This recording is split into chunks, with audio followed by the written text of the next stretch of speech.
हरे कृष्णा। तो हमारे आज के इस पुराणों के पन्ने में आपका स्वागत है। और आज हम एक प्रश्न लेने वाले हैं कि ये जो 84 लाख योनियां लोग बोलते हैं, अक्सर ये होती क्या है 84 लाख योनियां? इसको क्या शास्त्रों में वर्णित किया गया है या ऐसे ही हमारे मुनियों ने, हमारे फिलोसोफर्स ने, दर्शक शास्त्रियों ने अपने मन से ही 84 नंबर डाल दिया?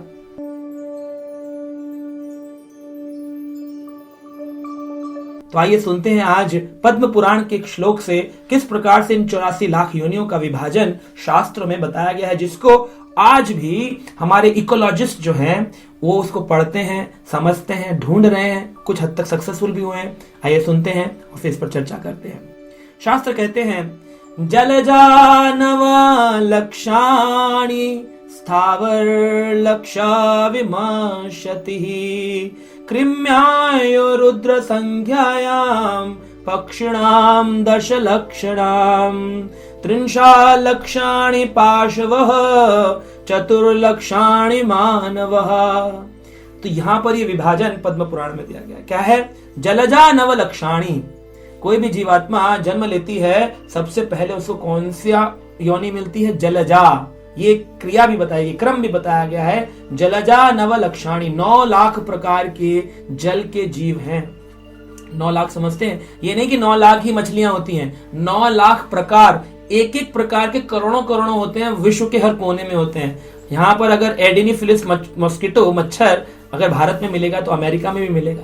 वो कोरोना करने वाला वायरस अगर वुहान में मिलेगा तो भारत में भी मिलेगा, ऑस्ट्रेलिया में मिलेगा, लंदन में भी मिलेगा, अमेरिका में। तो एक प्रकार की जीव करोड़ों करोड़ होते हैं, लेकिन उस प्रकार की संख्या कितनी है? जलजा नव लक्षाणि, 9 लाख प्रकार के जल के जीव हैं। आगे कहते हैं स्थावर लक्ष्य विमर्शति।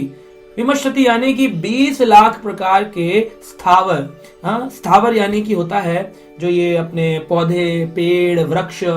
एक पेड़ हो गया, मान लीजिए अमरूद का पेड़। अब अमरूद का पेड़ एक पेड़ है, इसकी करोड़ों प्रजातियां हैं, करोड़ों करोड़ों, एक ही बागान में लाखों लाखों लगे हैं। तो लेकिन ये वो नंबर की बात नहीं हो रही है, टाइप्स की बात हो रही है। तो 20 लाख टाइप के पेड़ पौधे होते हैं, 20 लाख प्रकार के। अमरूद है, सेब है, संतरा है, कीकर है, नीम है, ऐसी 20 लाख प्रकार के वृक्ष, पेड़ पौधे बताए गए। स्थावर लक्ष्य विमर्शति कृम्या और रुद्र संख्यायाम, 11 लाख प्रकार के कृमि होते हैं। कृमि यानी कीट पतंगे, सरीसृप रेंगने वाले जानवर, सरीसृप, कीट, पतंगा, कीड़े मकोड़े जिसे कहते हैं। ये सारे कितने प्रकार के हैं? 11 लाख प्रकार के बताए गए हैं। पक्षिणाम 10 लक्षणाम, 10 लाख प्रकार के पक्षी होते हैं। कितनी बर्ड्स होती हैं, है ना? हंस है, स्वैन है, स्पैरो है, बुलबुल है, कोयल है, कौवा है, तोता है। ये 10 लाख प्रकार के पक्षी होते हैं। हम नहीं लिख सकते 10 लाख प्रकार, हम 1000 लिखने में भी सोचने पड़ जाएंगे, 50 के बाद थक जाएंगे। 10 लाख प्रकार के भगवान ने बनाए। आगे कहते हैं 3 लक्षाणि पाशवः, 30 लाख प्रकार के पशु होते हैं। घोड़ा है, चतुष्पदा, 4 पैरों पे चलने वाले, घोड़ा, गाय, हाथी, बैल, बकरी, ये सब 4 पैर पे चलने वाले मैमल्स जिन्हें कहते हैं। ये 3 लक्षाणि, 30 लाख प्रकार के पाशवः पशु होते हैं। इस योनि को पार करके, मतलब पहले मछली जल के जीव बने, उसके बाद पेड़ पौधे बने, फिर सरीसृप कीड़े बने, हम उसके बाद में हम पक्षी बने, फिर हम पशु बने। पशुओं में भी सारे पशु बने, एक एक करके पहले ऊंट बने, घोड़ा बने, अंत में गाय बने, उसके बाद में क्या बने? मनुष्य बने। 4 लाख प्रकार के मनुष्य होते हैं। आदमी कहता 4 लाख प्रकार के, हम तो ये कहते थे 84 लाख में से मनुष्य योनि होती है, तो मनुष्य योनि 4 लाख प्रकार की। हाँ जी, पद्म पुराण कहता है 4 लक्षाणि मानवः, मानव 4 लाख प्रकार के होते हैं। आप कहेंगे 4 लाख प्रकार पर मानव तो एक जैसे होते हैं, 2 हाथ वाले, नाक वाले, आंख वाले, तो फिर कैसे इसको भेद किया है? इसको भेद किया है उनकी प्रवृत्तियों के अनुसार। जैसे स्वर्ग में रहने वाले जो मनुष्य हैं, देवता जिन्हें कहते हैं, उनके शरीर में कोई रोग नहीं होता, उनको पसीना नहीं आता, स्मेल नहीं आती उनकी बॉडी से, उन्हें बुखार नहीं होता है। वो जमीन से थोड़ा इतना ऊंचा चलते हैं, फ्रिक्शन फोर्स जो है, ग्रेविटेशनल फोर्स, वो उनको पकड़ता नहीं है जमीन पर। वो इसलिए आप देखेंगे टीवी सीरियल में भी उड़ता हुआ दिखाते, तो एकदम पक्षी की तरह नहीं उड़ते हैं, लेकिन जमीन से थोड़ा ऊंचा रहेंगे। तो ऐसे उनका एक अलग प्रकार। गंधर्व गाने वाले हैं, गंधर्व लोक में सुंदर गायन करने वाले हैं, है ना? गंधर्व लोक के हैं। और आपके तप लोक में तपस्वी हैं, ब्रह्म लोक में अनेक प्रकार के जीव हैं। नीचे जाएंगे तल सुतल वितल में असुर योनियां पड़ी हुई हैं, कई प्रकार की असुर योनियां हैं। और भारत में ही और इस पृथ्वी में ही आपको विभिन्न प्रकार की वैरायटी मिल जाएगी। हमारे श्रील प्रभुपाद कहते थे कि इसी पृथ्वी के ऊपर कुछ ऐसे समुदाय हैं जो अपने ही लोगों को मांस को खाते हैं। हर साल वो सोचते हैं हम में से सबसे बुजुर्ग कौन है, और उस बुजुर्ग को ढूंढेंगे और कहेंगे हु ये है बुजुर्ग, पकड़ लो जी इसको। पूछते तेरी उम्र कितनी, कहता है जी मैं 98 का हूँ। हम बोले बस इसी को खाना है इस बार, सबसे सीनियर मोस्ट आज का हमारा न्यू ईयर पार्टी का मेंबर है, उसी को खाया जाएगा।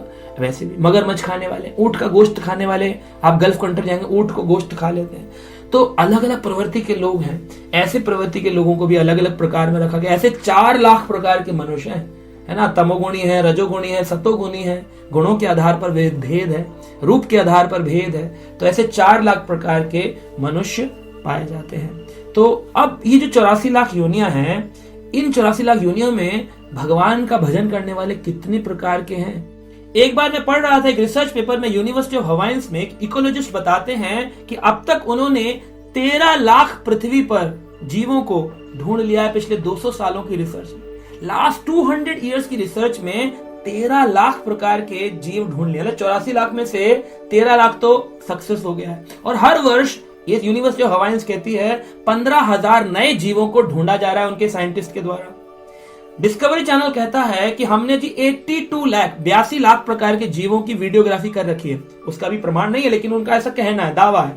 तो यूनिवर्सिटी ऑफ हवाईन्स कहती है नहीं जी, हमने तो 13 लाख प्रकार के ढूंढे हैं, इनके प्रमाण, इनकी फोटोग्राफ्स, इनकी जन जीवन जाति, इनकी कैसे दिखते हैं, क्या है, ऐसे पूरा प्रमाण होगा तब हम मानेंगे। फोटोग्राफी करने से नहीं मानेंगे, उनकी डिटेलिंग होनी चाहिए। तो 13 लाख तो यूनिवर्सिटी ने ढूंढ लिए हैं। अब इन सारी जो योनियां, इन सब में से सबसे उत्तम योनि कौन सी है? पहले तो उत्तम योनि हो मनुष्य योनि मिल जाना। उस मनुष्य योनि में भी ऐसी सोच, ऐसा विचार कि मैं भगवान का भजन करूं, ओहो, ऐसा कितने लोगों को मिलता है। इस 84 लाख योनियों के करोड़ों जन्मों के बाद, सुअर, मछली, कुत्ता, बिल्ली, मच्छर बनने के बाद मनुष्य बनने का मौका मिलता है। ये ऐसे है जैसे कि ट्रेन में आप बैठे दिल्ली जंक्शन से, और वहां से आप ट्रेन आपकी शुरू हुई दिल्ली टू बॉम्बे आप जा रहे हैं, तो रास्ते में आप ट्रेन चेंज नहीं कर सकते। अगर आपको लगे ट्रेन ठीक नहीं है, आप सोचे मैं उतर करके चेंज कर लूंगा, नहीं, आप चेंज नहीं कर सकते जब तक कोई दूसरा जंक्शन नहीं आएगा। जंक्शन का मतलब होता है जहां से एक नई ट्रेन बनकर के शुरू होती है, तब तक आप अपनी ट्रेन चेंज नहीं कर सकते।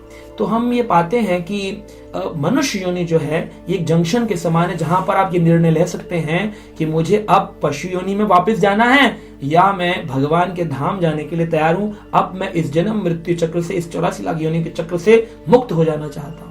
तो इसलिए हमें भगवान का भजन करना चाहिए। इस मौके को, मनुष्य योनि को, दुर्लभ मानुष देह, इस दुर्लभ मानुष देह को ऐसे ही व्यर्थ नहीं गवा देना चाहिए। सारे पुराण, सारे शास्त्र कहते हैं बड़े भाग्य मानुष तन पावा, सुदुर्लभ सब ग्रंथ न गावा। एक तो होता है दुर्लभ वस्तु यानी रेयर, लेकिन एक होता है सुदुर्लभ, रेयरेस्ट ऑफ द रेयर, बहुत ढूंढने पर भी ना मिलने वाला एक अनमोल हीरा, वो है मनुष्य योनि। इसको पाकर के भी भगवान न पाए, वासुदेव कृष्ण न पाए, कृष्ण न पाए तो क्या पाए? हमारे एक आचार्य कहते हैं, नरोत्तम दास ठाकुर कहते हैं, मनुष्य जन्म पाया राधा कृष्णा ना भजिया। मनुष्य जन्म पाकर के भी राधा कृष्ण का भजन नहीं किया। जानिया सुनिया विष खाइनु, जान पूछ करके विष खा लिया। एक होता है अनजाने में विष खाना, कि मुझे पता ही नहीं था, मेरे पेपर में साइनेट लगा था, मैं बताता तो उससे पहले मैं चला गया। लेकिन ये क्या है? जानिया सुनिया, जान पूछ करके ये पढ़ रहे हैं। हाँ, हम जानते हैं मनुष्य शरीर बड़ा इंपॉर्टेंट है, इसका सही उपयोग करना चाहिए, लेकिन इसको पाकर के भी भगवान का भजन ना करना, तो वापस ये पुनः 84 लाख का चक्र चल जाएगा। और एक बार आप चक्र में आ गए तो बाहर निकलना असंभव है, जब तक पुनः करोड़ों जन्मों के बाद मनुष्य शरीर ना मिले। इसलिए इसका सदुपयोग करना चाहिए और भगवान का भजन करना चाहिए, अपने जीवन को सफल बनाना चाहिए। हरे कृष्ण।